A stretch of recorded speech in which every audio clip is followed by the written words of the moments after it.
Toute la première partie ne demande quasiment aucun prérequis, tout au juste de connaître les notions de paramètres de position d'une distribution comme la moyenne et le paramètre de dispersion comme la variance. La fin de l'exposé nécessite de connaître la notion de test statistique et notamment l'application du test T de student.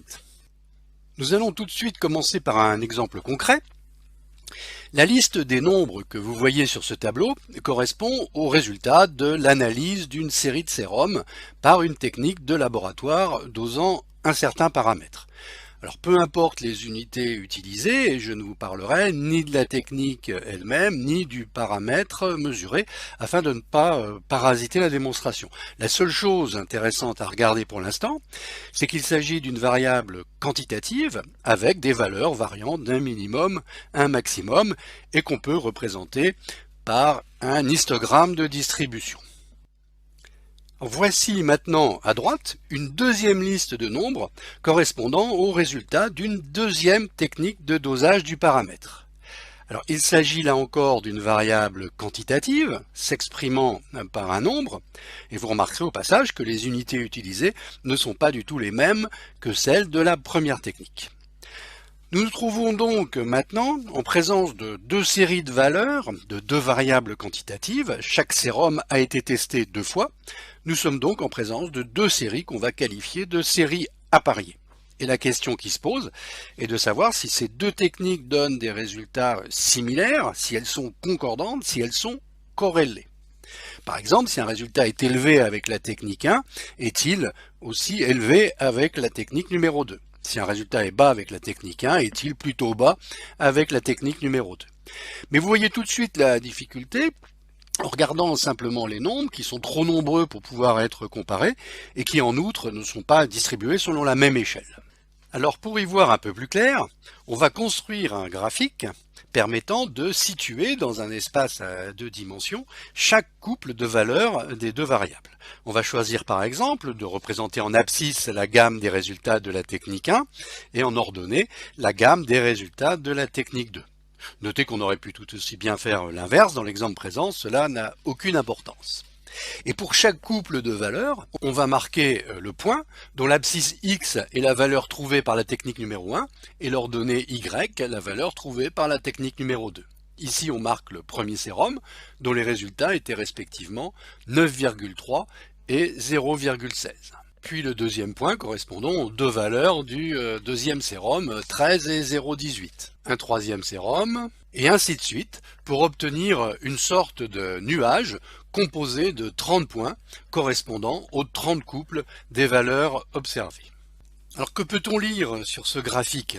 Il nous donne l'impression que globalement, grosso modo pourrait-on dire, lorsque les valeurs de la technique 1 sont élevées, les valeurs de la technique 2 sont aussi élevées. Mais on voit que ce n'est pas parfait. Il y a certains points, comme par exemple celui montré par la flèche rouge, où la valeur y est parmi les plus élevées, alors que la valeur x correspondante est plutôt moyenne. Le point ici montré par la flèche bleue présente une valeur x parmi les plus faibles, alors que la valeur y est plutôt au-dessus de la moyenne. On peut donc pour l'instant dire qu'il semble y avoir un certain lien, une certaine corrélation entre les valeurs présentées par ces deux techniques. Voyons d'autres exemples de nuages de points possibles qu'on aurait pu obtenir avec d'autres valeurs x et y. Par exemple celui-ci, où le nuage de points est oblique et très serré, ce qui évoque bien sûr une très forte corrélation. Celui-ci à droite évoque une corrélation assez médiocre, et au pire, celui en bas à gauche, où l'on voit qu'il n'existe aucune corrélation entre x et y, de nombreuses valeurs de y élevées correspondent à des valeurs faibles de x, et inversement.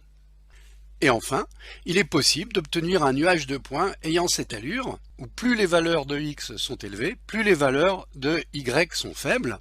On interprète un tel aspect comme une forte corrélation, mais cette fois-ci une corrélation qu'on qualifie de négative. On aurait pu voir cela par exemple si la deuxième technique de laboratoire était formatée de telle manière qu'elle donne des résultats bas pour une forte quantité du paramètre mesuré ou des résultats élevés pour une faible quantité du paramètre. Dans les exemples précédents, nous avons interprété de façon visuelle l'existence ou non d'un lien entre deux variables quantitatives. C'était facile, mais un peu sommaire. Alors nous allons maintenant nous poser le problème de tenter de mesurer de façon mathématique la force du lien, la force de la corrélation entre deux variables quantitatives. De même qu'on avait appris à résumer une distribution simple en calculant sa moyenne et sa variance, on pourrait avoir l'idée de résumer en quelque sorte ce nuage de points par le tracé d'une droite. Une droite du type y égale a plus bx, dont coefficient b représente la pente et a l'ordonnée à l'origine. Mais la droite tracée ici est-elle la plus appropriée? J'aurais pu très bien vous proposer celle-ci en bleu, et donc la question va être de trouver comment tracer la droite la plus appropriée pour résumer un nuage de points. Ce qu'on va faire, c'est procéder en quelque sorte par tâtonnement en cherchant la droite qui se rapproche le plus possible de l'ensemble des points. Alors ce n'est pas commode car certaines droites se rapprochent plus de certains points en s'éloignant des autres. Il faut donc trouver celle qui présente le meilleur compromis. Alors la méthode consiste, pour chaque droite choisie, à calculer la distance verticale de chacun des points à cette droite. Et on va choisir la droite pour laquelle la somme de ces distances est la plus petite, c'est-à-dire la droite qui en moyenne est la plus proche des points. Alors en fait, on ne prend pas les distances, mais les carrés des distances, car comme vous le voyez, certains points sont au-dessus de la droite, donc avec des distances positives, et d'autres points en dessous de la droite avec des distances négatives. Donc pour annuler cet effet, on prend les carrés des distances. Et la droite donc idéale, la mieux ajustée, est la droite pour laquelle la somme des carrés des distances est la plus petite, c'est celle qu'on appelle donc la droite des moindres carrés. Alors sur le plan mathématique, c'est une opération très laborieuse que vous ne ferez sans doute jamais et qui sort du cadre de cet exposé. Ce qu'il faut savoir, c'est que tous les logiciels qui dessinent des nuages de points à partir de deux séries de chiffres, et notamment Excel, vous calculent et vous dessinent automatiquement cette droite des moindres carrés sur votre graphique. Pour illustrer cette recherche de la droite des moindres carrés, sans utiliser les mathématiques, je vous propose la petite analogie graphique suivante. Voici un nuage de points, volontairement réduit pour y voir clair. Je trace une droite un peu au jugé. Je trace les distances des points à cette droite.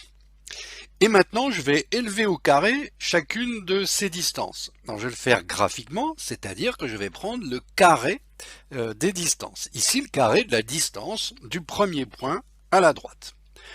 On fait la même chose pour chacune des distances.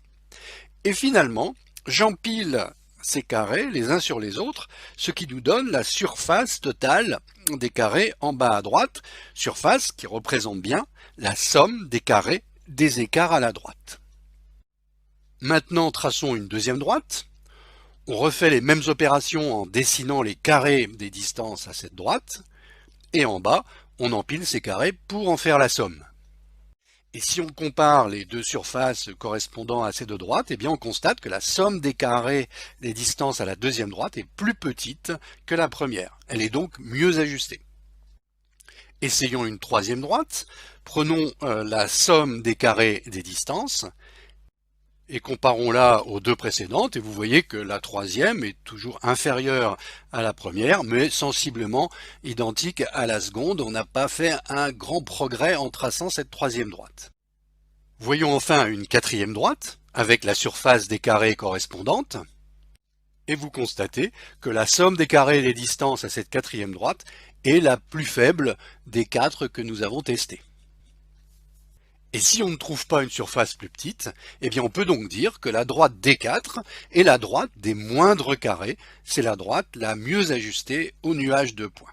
Alors ce qu'on vient de faire là, de façon graphique, c'est exactement similaire à l'algorithme mathématique complexe qui aboutit à minimiser la somme des carrés des écarts pour trouver les paramètres de cette droite des moindres carrés. Si on reprend notre exemple initial, avec les 30 couples de résultats des deux techniques, eh bien l'aboutissement du calcul qui minimise la somme des carrés des écarts à la droite fournit tout simplement les coefficients B et A qui sont respectivement la pente de la droite B et l'ordonnée à l'origine A. Avec ces deux paramètres, on peut donc maintenant tout simplement tracer cette droite des moindres carrés. Alors maintenant que nous avons dessiné cette droite des moindres carrés, on va essayer de quantifier la relation, de quantifier la corrélation qu'il y a entre les deux séries de valeurs x et y. Nous avons vu qu'il pouvait y avoir des nuages plus ou moins obliques, plus ou moins resserrés tout autour de la droite. C'est le calcul du coefficient de corrélation qui va nous permettre de quantifier le degré de liaison entre les deux séries de valeurs. Le coefficient de corrélation, qu'on appelle communément R, donc est un paramètre qu'on va calculer. Alors je voudrais vous éviter au maximum les formules mathématiques, mais là on ne va pas échapper à la formule qui se cache derrière cet écran sombre. Avant de vous la dévoiler, sachez que je vous la montre seulement pour bien comprendre ce que c'est qu'un coefficient de corrélation. Il n'y a rien à retenir et il est peu probable que vous soyez obligé de faire les calculs manuels. Alors, voici cette formule. Donc au premier abord, cela peut paraître un monstre, mais regardons-la d'un peu plus près. Tout d'abord, au dénominateur, sous la racine carrée, nous avons le produit de deux termes. Le premier terme, somme des x moins mx au carré, c'est la somme des carrés des écarts de chaque valeur de x à la moyenne des x. Et vous reconnaissez là, tout simplement, le numérateur de la variance des x. Le deuxième terme, tout à fait similaire, est la somme des carrés des écarts de y par rapport à la moyenne y. Et c'est le numérateur de la variance des y. Regardons maintenant le numérateur de R. Nous avons la somme des produits pour chaque couple XY de l'écart de son abscisse X à la moyenne, MX, par l'écart de son ordonnée Y à la moyenne, MY. Alors, cette somme de produits, c'est le numérateur d'un paramètre qu'on appelle la covariance, dont je vous ai donné la formule ici. Donc, en français clair, un coefficient de corrélation entre deux variables, c'est tout simplement le rapport de la covariance divisé par la racine du produit des deux variances. Alors, je vous donne ici une formule du coefficient R, soi-disant simplifiée, qui est strictement équivalente à la précédente. C'est la formule que vous trouverez dans tous les livres. Alors cette formule, je l'aime moins car elle est moins explicite que celle que je vous ai détaillée, mais elle a pour seul avantage de permettre d'effectuer plus simplement les calculs à la main, chose que vous ne ferez jamais. Pour ce calcul, vous utiliserez les logiciels et le plus simple, c'est Excel.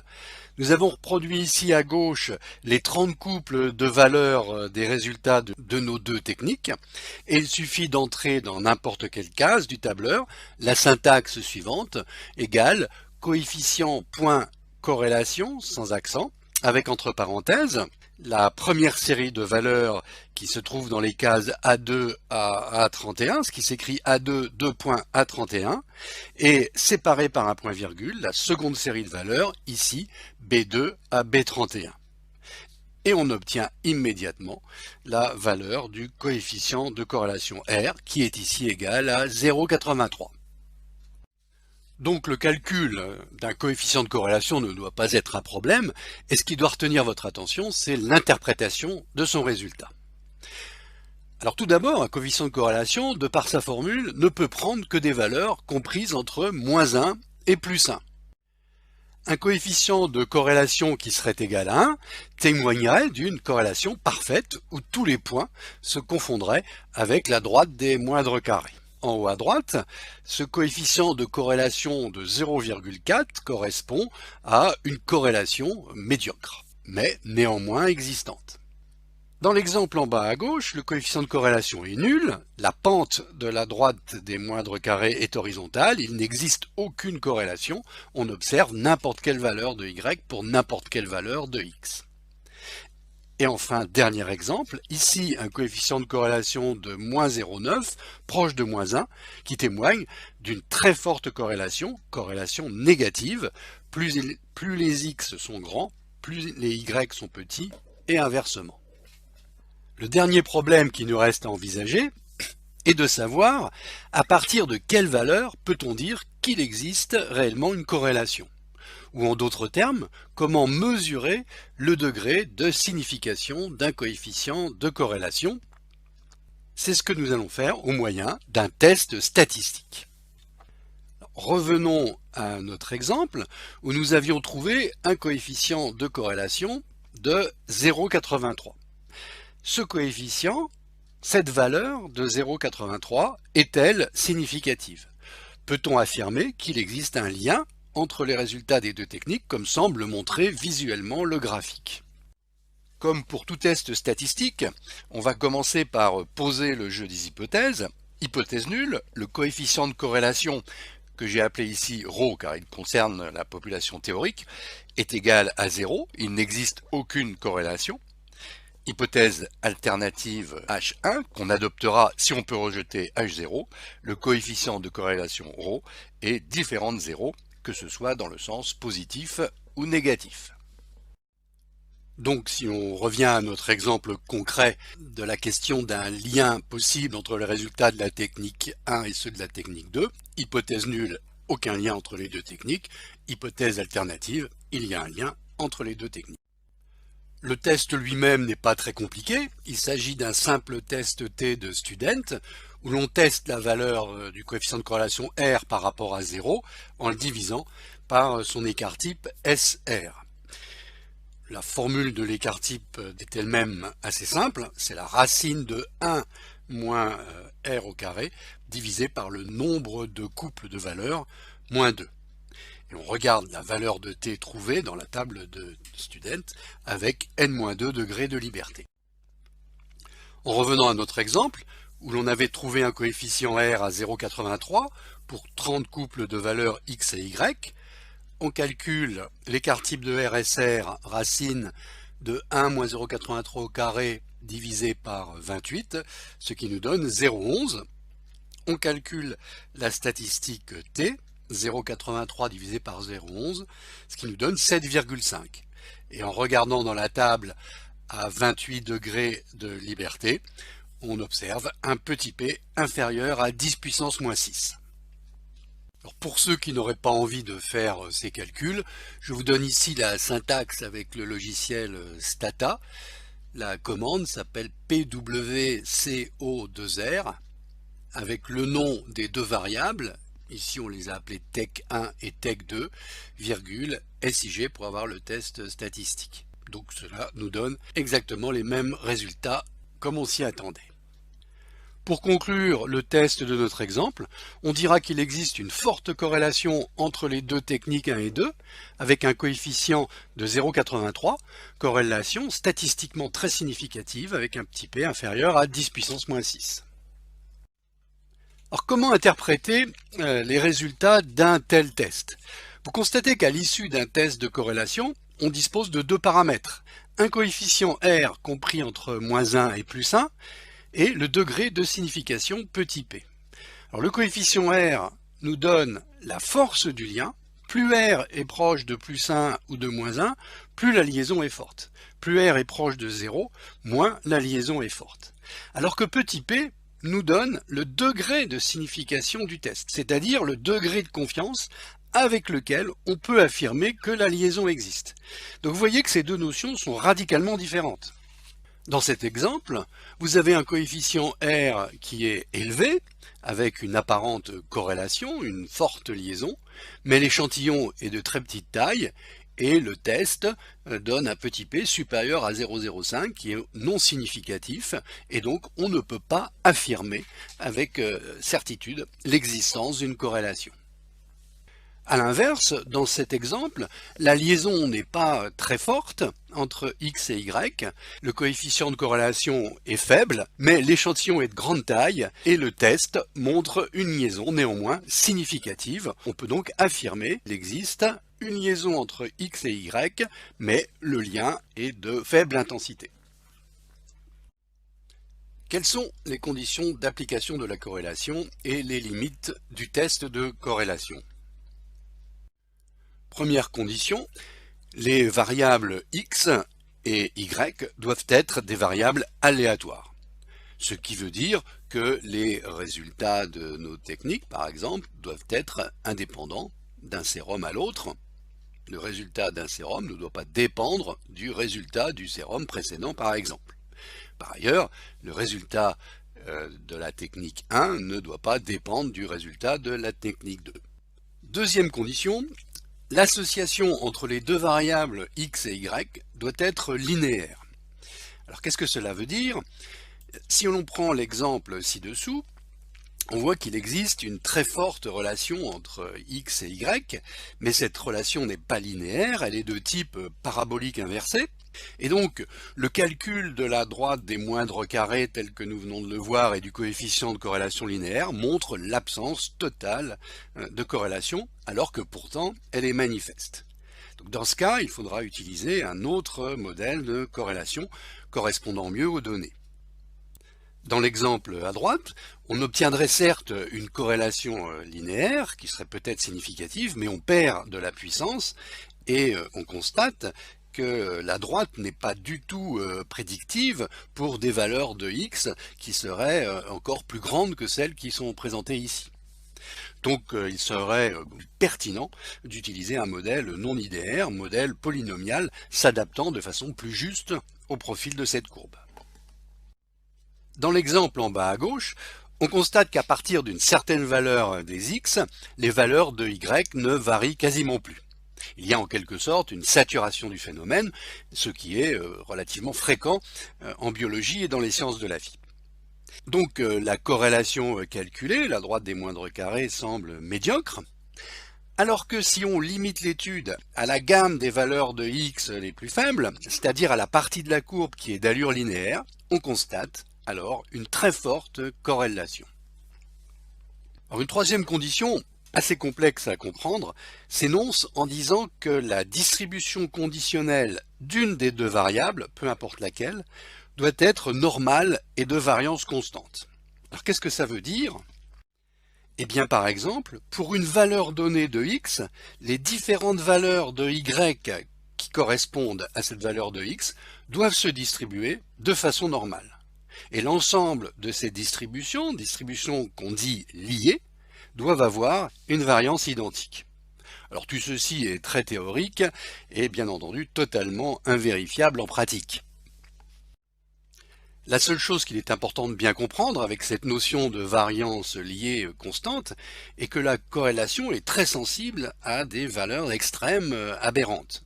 Sur cet exemple, vous voyez qu'il n'existe aucune corrélation entre la majorité des couples de valeurs x et y, et pourtant les deux valeurs extrêmes et manifestement aberrantes pèsent un poids très lourd dans le calcul et risquent de montrer une corrélation qui n'existe pas en réalité. Alors pour finir avec ces conditions d'application, je voudrais juste revenir sur une notion qu'on avait évoquée dans le premier alinéa, à savoir l'indépendance entre x et y. Alors il existe des situations où il n'y a pas d'indépendance. Prenons par exemple un phénomène y qu'on voudrait lier au temps qui passe, qu'on porterait en abscisse x. Par exemple, la survenue de cas d'une maladie infectieuse au cours du temps. Nous avons donc ici en ordonnée le nombre de cas de la maladie et en abscisse les jours qui passent. Donc, la question qui va être posée, est-ce qu'il y a une augmentation du nombre de cas en fonction du temps? Mais comme il s'agit d'une maladie infectieuse transmissible, on peut supposer que le nombre de cas observés un jour donné n'est pas totalement indépendant du nombre de cas observés la veille ou l'avant-veille. On dit ici qu'il y a autocorrélation entre ces deux variables. Et si on veut vraiment montrer un lien entre l'accroissement de la maladie et le temps qui passe, eh bien il faudra utiliser des méthodes beaucoup plus complexes que la corrélation linéaire, méthodes regroupées sous le terme de série chronologique. Je voudrais terminer cet exposé par une réflexion récurrente dans le domaine de la corrélation, par la question de savoir si dans certaines circonstances, la mise en évidence d'une corrélation équivaut à la découverte d'un lien de causalité. Par exemple, si vous découvrez qu'il y a un lien, une corrélation entre le nombre de minutes passées quotidiennement devant la télévision et le poids corporel des individus, cela prouve-t-il que le temps passé dans son fauteuil à ne rien faire est la cause d'une surcharge pondérale? Alors on va prendre un exemple caricatural. Dans l'étude présentée ici, on observe une corrélation élevée et significative entre la quantité de crème solaire utilisée par pays et le nombre de cancers de la peau. Question donc, les crèmes solaires sont-elles cancérigènes? Alors cela n'est pas impossible, on observe ici une liaison très forte, mais vous savez par ailleurs qu'on utilise la crème solaire en cas d'exposition au soleil, et la quantité d'exposition au soleil, quant à elle, est une cause fréquente et connue de cancer de la peau. Donc la relation qui est observée ici, crème solaire, cancer de la peau, est très forte, elle est bien réelle, mais elle n'est pas causale. Donc je conclurai en vous exhortant à vous imprégner de cette affirmation.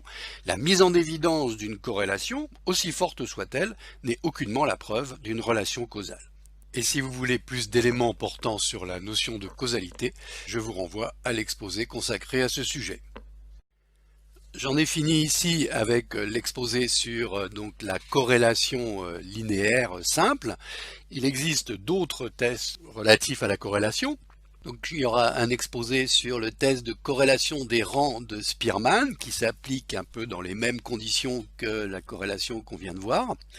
Et puis exposé relié au problème de régression linéaire. Je vous dis donc à bientôt. Il existe de très nombreux ouvrages de... Merci d'abonner sur notre chaîne YouTube.